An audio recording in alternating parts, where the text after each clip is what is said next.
Hello friends, this is Casey at the Bodie's Homestead, and in today's video I'm bringing you an article about more of California's drought issues that are going to attribute to food shortages. Facing dire water shortages, California bans delta pumping. In an aggressive move to address immediate and dire water shortages, California's Water Board today unanimously approved emergency regulations to temporarily stop thousands of farmers, landowners, and others from diverting water from the San Joaquin Delta watershed.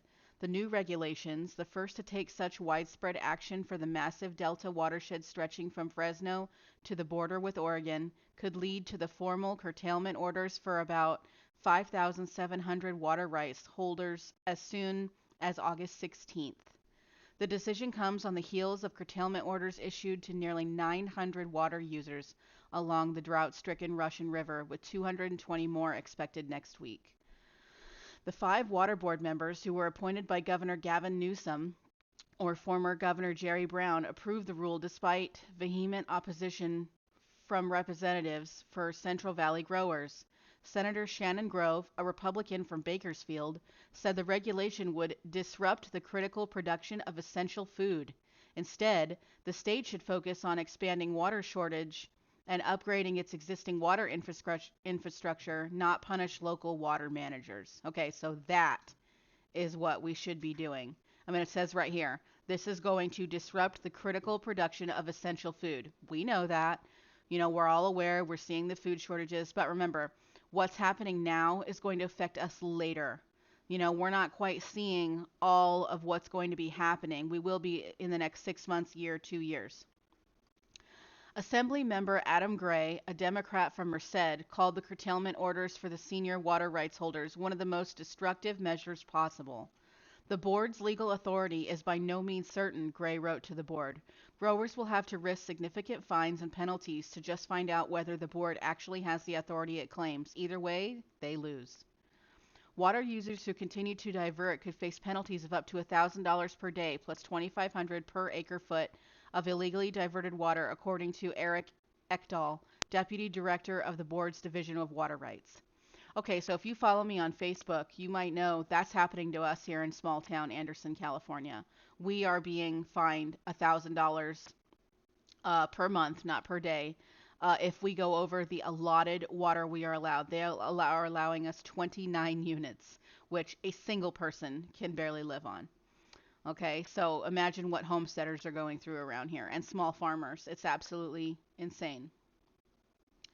Growers will have to risk significant fines and penalties just to find out whether the board actually has the authority it claims. Either way, they lose. Most of California is experiencing an extreme drought, with May and June on the warmest, and driest on record since 1896. Lake Oroville, one of California's largest reservoirs, is expected to reach a new historic low in October.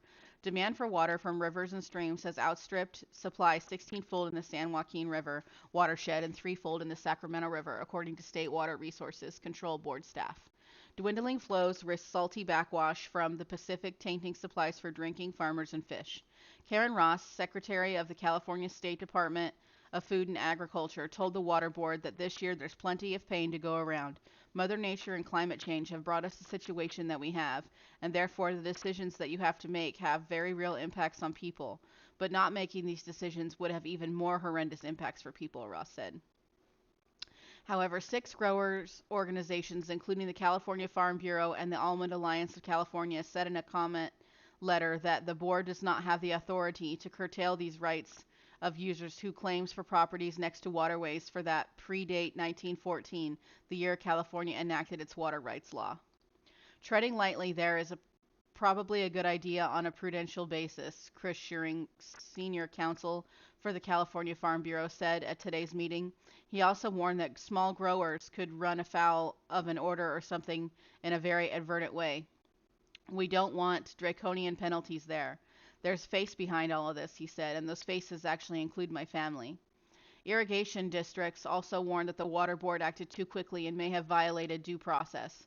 It's just too fast. You've got to listen to stakeholders in this process, said Valerie Kincaid, a water law attorney who represents the San Joaquin Tributaries Authority, a coalition of irrigation districts and water agencies. We now have a draft regulation that exceeds water authority. A similar critique came during the last drought when in 2015, 6 irrigation districts sued the state over its efforts to stop delta diversions.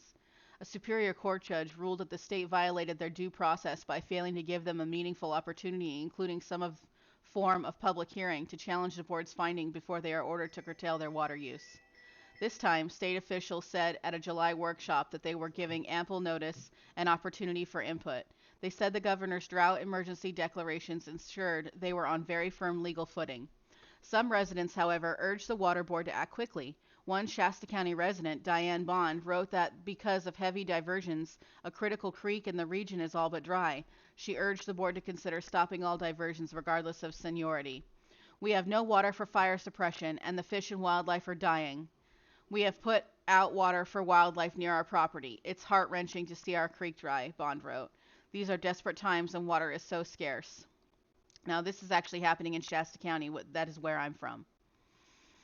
A representative of the Westlands Water District, which relies on stored federal water supplies that flow through the delta, he said he supported the water board's regulations. They will protect transfer water that has been acquired to help mitigate, in part, the impacts of drought, said John Rubin, Assistant General Manager and General Counsel. They will also help protect stored water, and for those reasons, Westland supports the resolution that's been presented. It is heart-wrenching to see our creek dry. These are desperate times, and water is so scarce. So as you see, guys, water on the West Coast, specifically California, is absolutely scarce. With these droughts, it's becoming more and more impossible to even want to homestead here. My family's actually been considering moving to a more rainy climate, because if you want to be self-sustainable and you want to grow your own food and you want to have livestock and raise your own animals for meat and all of that, you have to have rain. Water is life. Supplies of up to 55 gallons per person per day for minimum human health and safety needs, such as drinking and household use, are exempted from the curtailments. The city of Vallejo urged the water board in a public comment letter to increase the 55-gallon gap or change the way it's calculated. The limit is too rigid, said Vallejo Water Operation Manager Beth Schoenberger, and will be very difficult to implement in areas without firm population count. Small community water systems and the Merced County Hispanic Chamber of Commerce warns in letters to the board that without surface water, growers may fall back on groundwater wells sucking from already depleted basins. I urge you to consider that this will result in local wells underproducing and simply not producing at all, as well as reduced overall water quality. Daniel Chavez, District Manager for the Planeta Community Service Districts, wrote. Okay, guys, there you have it. There's the article. So be thinking about food shortages and putting food back.